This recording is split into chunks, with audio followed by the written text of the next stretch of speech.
Hey everybody, welcome to Board Game Heaven. My name is Raymond, and in this video I'm going to do a review of the upcoming game Qwarks Wanted by Gregory Detresse, published by Smile Games. And this is a quick little card game for 2 to 6 players, which plays in about 15 minutes, ages 6 and up. And it's a quick pattern recognition, reflexes, and a bit of a memory game. And it is going to be kickstarted soon, so I'll put a link in the description below so you can go and check that out. So I'll start by explaining how to set up the game, then I'll explain the rules, and then I'll give you my final thoughts. A game of Qwarks Wanted is set up as follows. The game comes with 46 Qwark cards and 10 Criterium cards. Each Qwark card has 3 unique Qwarks on them, and all cards are different. Qwarks come in the colors blue, green, pink, yellow, red or purple, and they all have different features. Their number of eyes, their number of tentacles, and whether they smile or frown will differ from each one. There are also 6 cards with rare Qwarks on them, and you will recognize them. They look different from the others, so it's this one, and that one. And there are 6 cards in total in the game, and you shuffle them into the deck and they will score you more points. So you take all of the Qwark cards and you shuffle all of them together, and then you deal them out to all players.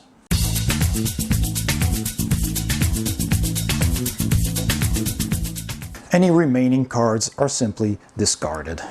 After everybody has taken their own deck of cards, you shuffle the Criterium cards and deal out the first 4 in vertical orientation. And you leave the last one face up horizontally. This is the forbidden criterium, and these 4 criterium are the ones that you want to be finding on the cards. Keep the bottom of the box with your scoring tokens nearby within easy reach, and then you're ready to play. Remember, everything you see here is a prototype and not final. The objective of Qwarks Wanted is to score as many points as you can by finding cards that will be played on the table that match as many of these criteria as possible, avoiding the forbidden criterium over here. And basically a turn is played in 2 phases. The first phase is called the hunt, and then at one player's signal, everyone will simultaneously flip over the first 2 cards from their decks. Then each player will try to match one of those 6 cards, in this case with a 3-player game, to as many as these criteria as they can. And once you've picked your card, you slap your hand on it, covering the card up as fast as you can, and then the other players of course do the same simultaneously. So it's a game of fast reflexes and fast pattern recognition. When everybody has picked a card except one player, the other players can count down from 5 to end the round, so that player needs to be really fast. And if they fail to pick a card within those 5 seconds, they are excluded from the current round and score no points. Then phase 2 starts, which is the checking. You basically check if your cards do in fact match these criteria and do not match the forbidden criterium. And a player who slapped his hand on a card first is going to be the first one to check. Now before that player reveals their card, they keep it covered with their hand, and they have to say how many of the authorized criteria they actually spotted. And the number they announce is the number of points they will score if they are correct. So for example, let's start this first round. All the players simultaneously flip over 2 cards. I'm gonna have to do it one by one right now, so I'll just put them all on the table like so. And then during the hunt phase, all the players just check all the cards and see if they can match as many as these. So for example, this card has a Qwark with 4 eyes, which matches this criterion. It only has 1 frowning Qwark, so it doesn't match this criterion, because this needs to match exactly the number of criteria on each card. It also doesn't have a pink Qwark, And the most tentacles one of these Qwarks has is 3, so it doesn't match this one either. But it's also not a forbidden card, so this card would score you only 1 point. Now this card has a Qwark with 5 tentacles, a pink Qwark, 2 frowning Qwarks, but none with 4 eyes, but that's still 3 points, plus there is no Qwark with 4, because if you slap a card that has the forbidden criterion, you score no points at all. So let's say that this player covered up this card with his hand. I'm just using my cards for now. And this player covered up this card, and that player covered up that card, just for argument's sake. And this player was first, so they're gonna say, well, I think I spotted 3 correct criteria. So they take away their hand and they start checking. So this one doesn't match any of the criteria. It has 5 eyes, not 4. This one is purple, 3 tentacles. It's smiling, so it doesn't match anything either. But we do have 2 frowns over here, so that's 1 point. We have a pink Qwark, that's 2 points. And we have a Qwark with 5 tentacles, that's 3 points. And no Qwarks with 4 tentacles. So this player scores 3 points because that's the number of points that they also called. If you called 2 points, then you still score those 2 points. You could have scored 3 if you have managed to remember all the criteria that were there. But maybe you missed one and you thought, well, this is at least 2, so I'll just slap my hand on that one. And if you called 2 points and you had more, then you still only get 2 points. So they take that card, and if they had, for example, called out 4 points, and they didn't score 4 points, they only scored 3 or less, then they also score no points at all. So let's say the second player placed their hand on that card. So let's see, and they had this. So we have a Qwark with 5 tentacles. Oh yeah, they had to do, of course, call a number. So maybe they said, well, I think I have 2. So then they said, okay, there's 5 over there. There's no pink ones. There's 2 frowns, but there's also one with 4 eyes. That's 3 actually. No Qwark with 4 tentacles. But they called out 2, so they get 2 points. Had they again said 4, or more than 3, in this case 4 is the maximum, then they also would not have scored any points, but they scored 2 points. Alright, and you can take these chips and you will have actual cardboard chips with numbers 1 or 4 on them in the final game, so they can just take those chips to remember how many points they have. So now the third player says how many points before removing their hand, and they're saying, well, I think I only have 1 point. So they go and check, and let's see, do we have any points at all?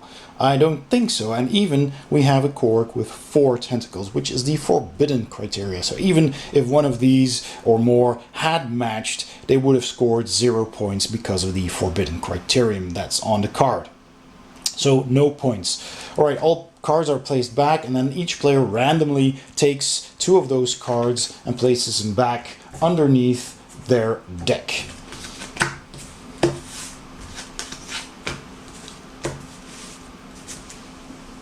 Now all the following rounds, you will simply flip over the 4 criterion cards that were here, and the forbidden criterion card as well. So you flip all those over, and the round after that you discard those 5, put out 4 new ones, and the top one that's remaining on the deck is again the forbidden criterion and 4 new criterion, and the round after that you flip those around again.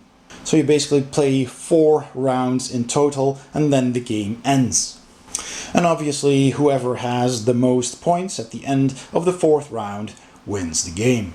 Now whenever one of the players finds a card that has one of those rare Qwarks on them, like this one for example, again this is a prototype, but if they manage to slap their hand on a card that has a rare Qwark on it and manages to score points with that card, they don't shuffle it, it doesn't get shuffled back into one of the players' decks, but you keep it as a trophy next to your deck. And at the end of the game, every card that has a rare Qwark on it is worth 2 extra points to the owner.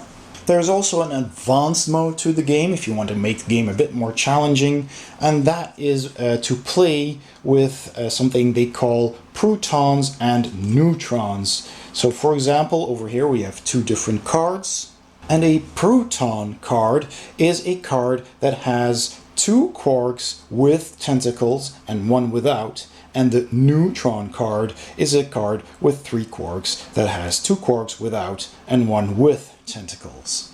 When playing with this advanced rule, before announcing the number of points you scored when you've covered them with your hand during the revealing phase, you not only announce how many points you think you scored, but also if the card that you covered is a proton or a neutron. So that simply adds an extra memory challenge to the game. And for people who are colorblind, there is also an option to simply remove the three cards that have the color criteria on them. They are all double-sided, and there's just three cards with colors on them. So you simply remove those three from the game and you play as normal with the other cards. So you can ignore any colors of the Qwarks. Qwarks Wanted also has a junior variant for younger players, and in that variant you just set aside the criterion cards because you won't be using these in the game. You shuffle all the Qwark cards together and you pick four randomly and you put them face down on the table like so.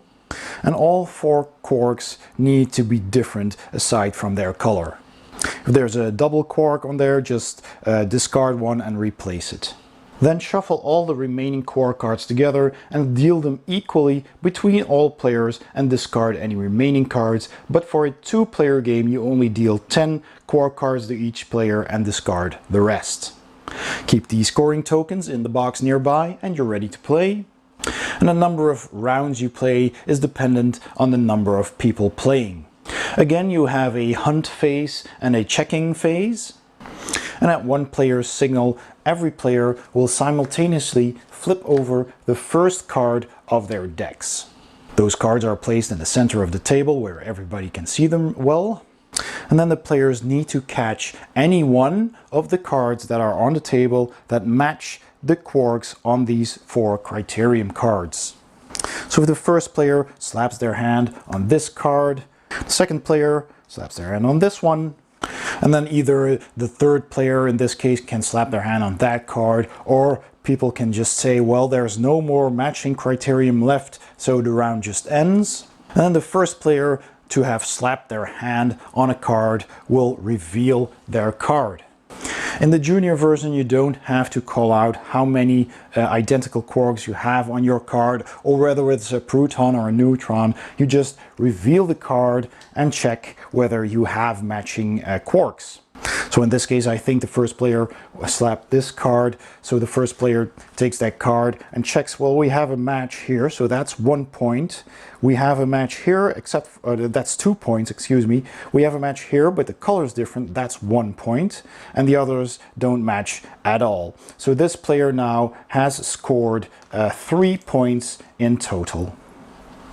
Then the second player slapped this card and they will check as well. So do we have any matches? We don't have a match with this card, we don't have a match with that card, and we don't have a match with that card. We do have a match with this card, only the color is different, but that is still worth 1 point. And then this card was left to the third player, but there are no matches at all. So they score 0 points. Then the played cards are simply gathered and discarded, and a new round starts with the same criterion cards for the rest of that game. If you slap your hand on a card with a rare Qwark, even that doesn't match any of these because there are no rare cards on the backs of all of these cards, you still score 2 points simply because they are rare. So slamming your hand on a card with a rare Qwark is always worth 2 points. And if you have any additional Qwarks on that card that do match, you get additional points. And the game is over when the players have no more cards left, when everyone has run through their deck. And the person with the most points is declared the best Qwark hunter. And in case of a tie, you will have to share the title of the best hunter with the other players. You can, of course, if you want to mix up rules a bit, if you're playing the junior version, but you do want to declare beforehand, before revealing how many matches you have. Should you have children that, want a little bit more of a challenge but aren't ready for the full game yet, the regular version or the Proton and the Neutron advanced mode. But that is basically how you play Qwarks Wanted and Qwarks Wanted Junior. Let's go to my final thoughts. So my final thoughts on Qwarks Wanted by Gregory Detres. Now let me start with the presentation. And Qwarks Wanted is the follow-up of the previous game called Qwarks, also by Gregory Detres. And they both come in a small compact box, which is very portable, easy to bring along anywhere. It has a small rulebook. This is the rulebook from Qwarks, but the new one will be similar. So it's small, it's very colorful and illustrated. So it's easy to read. It of course fits into the compact box. You will get some punchboard tokens, not these chips that I got, with the prototype, with actual cardboard tokens that you can store inside the box. And also the cards are of a decent quality. Now this is again a prototype, but they are made of the same material as the ones in the previous game, and they are of a decent thickness, and I believe they have a linen finish. At least these did. Don't know if these will have that same finish as well, but as these are still a prototype, I'm not sure, but these are already of a very good quality. The artwork is fun. You have all these colorful little monsters with eyes and tentacles and whatnot, and they really pop. The colors pop. There's just 6 colors. It's very clear what they are, but you can also play a colorblind version and just ignore the colors, because you can also clearly see how many eyes all of these creatures have, how many tentacles, if they have any, if they're laughing or frowning. So that is all very clear and of course very important in pattern recognition games. So the quality of the components and the artwork are very good. The theme is okay. You're quark hunters hunting these little monsters and trying to catch the ones that you're looking for. So yeah, I mean, it's a pattern recognition game. It could be anything really, but it's kind of fun that you have these 2 games already with the same theme, with these funny little quarks. And I also like that in the gameplay you have the fact that you can search for proton and neutron cards with 2 of these creatures having tentacles, or just one of them, and keeping that in mind as well. It's just a funny, quirky little theme that really fits the game. The gameplay is lots of fun. It's very quick, so it doesn't overstay its welcome.